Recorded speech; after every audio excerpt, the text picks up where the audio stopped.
Hello, my name is Caredwen. I am a counsellor and I work for my clinic in Colford, which is called Magic Hands Calm Minds. And this is one of a series of videos about some of the more common but not necessarily well-known forms of mental health issues. Not necessarily illnesses, but just things that people suffer from which give them some kind of mental unease. And today I'm going to talk about imposter syndrome. Now, imposter syndrome is where you feel deep down inside you that you're not really good enough at whatever it is you do, whether that's in your home life, as a parent, in your job, in your business. Any or all of those areas can be affected by imposter syndrome. And it's not really that much fun to feel. It's a very anxious state, and you basically go through your life waiting to be caught out. And I used to suffer from this, so I can speak about it with some degree of authority. I know what it feels like. Now, there are 5 types of imposter. So the first one is the superhero. Now, the superhero does all of the things. They work incredibly hard to demonstrate or attempt to demonstrate how good and how competent they are. But because they have imposter syndrome, they don't quite buy it and they end up overworking themselves, so they can be burnt out quite quickly. Then you have the natural expert. Now, the natural expert sets themselves incredibly high goals, as in fact do all imposters, but specifically the natural expert goes really up there. They're the ones who are aiming really for the summit.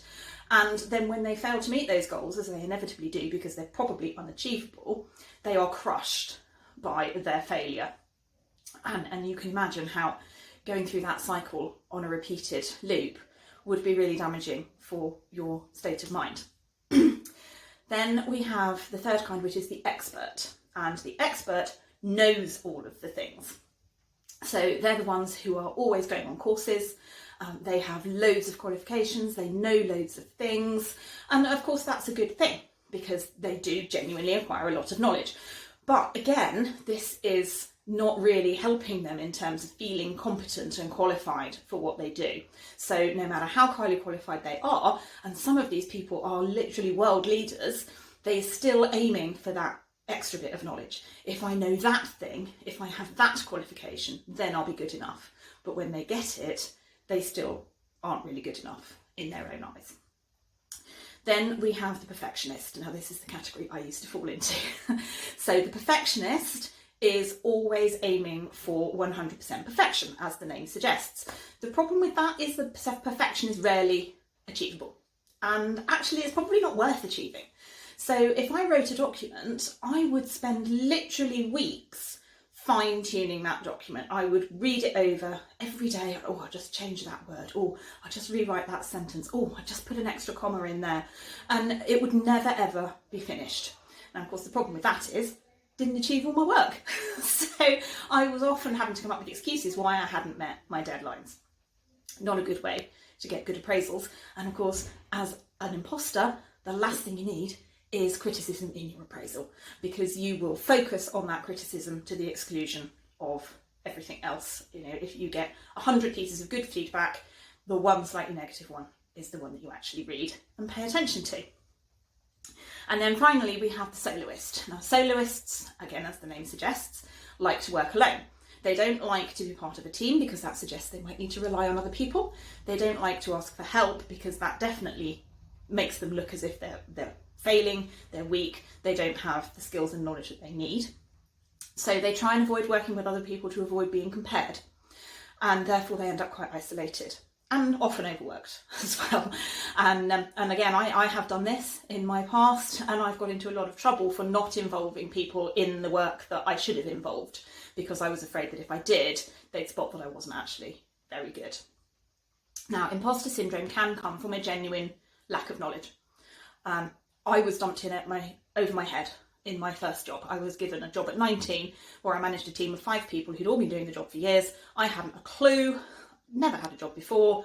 I was massively out of my depth and I was afraid of being found out. So that's where mine came from. But it can come from much earlier than that, and it can come from just, a general lack of self-belief. And you may call this a lack of self-belief or a lack of self-esteem rather than imposter syndrome. The difference is a lack of self-esteem covers everything, where imposter syndrome tends to focus only on the things that you do. So stuff that has a tangible outcome, like your job, running your business, raising your children, keeping your house nice, rather than what you do and how you feel inside you, which is more related to self-esteem. So if you have imposter syndrome, you may have already recognised yourself in some of those descriptions. The other thing that might be happening is somebody compliments you and you will say something like, oh, it wasn't really anything, or oh, you should have seen the mess I made of it, or it wasn't really that difficult. And that's particularly the case with perfectionists. If a perfectionist does actually achieve something, then it obviously wasn't very difficult anyway. So there's no merit in having achieved that thing. And that's obviously, again, very negative and pulls you down quite significantly. The problems with imposter syndrome that we haven't already mentioned is, as I've said, it's a very anxious state, but it also stops you believing in, stops you listening to what you are good at. It's a distorted thinking pattern. And distorted thinking patterns are rarely good for you.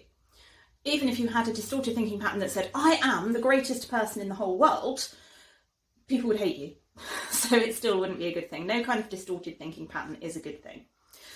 So if you're recognising yourself in this and you're going, oh my God, this is me, I didn't even know this was a thing, don't despair. It is possible to overcome it, as I say, living proof here.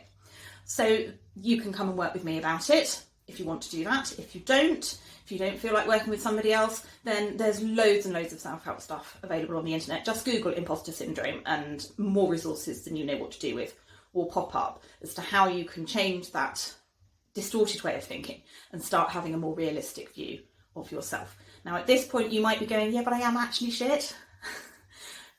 There will be things you are not very good at. That is called life. The danger and then the overriding feature of imposter syndrome is you believe you're not good at anything, or specifically not good at the most important thing in your life, which is usually what you do for a living. If you're not very good at what you do for a living, you'd know by now. You know, your boss would have told you or your business would have failed. So clearly you are actually quite good at it. And overcoming imposter syndrome is about getting to learn and believe that that is the case. So if you would like to get in touch with me, please feel free, and the details of how to do that are in the comments. And if you would like to Google some resources, then please go ahead and do that. If you found this video useful or interesting, please let me know in some comments, and I look forward to seeing you at the next one.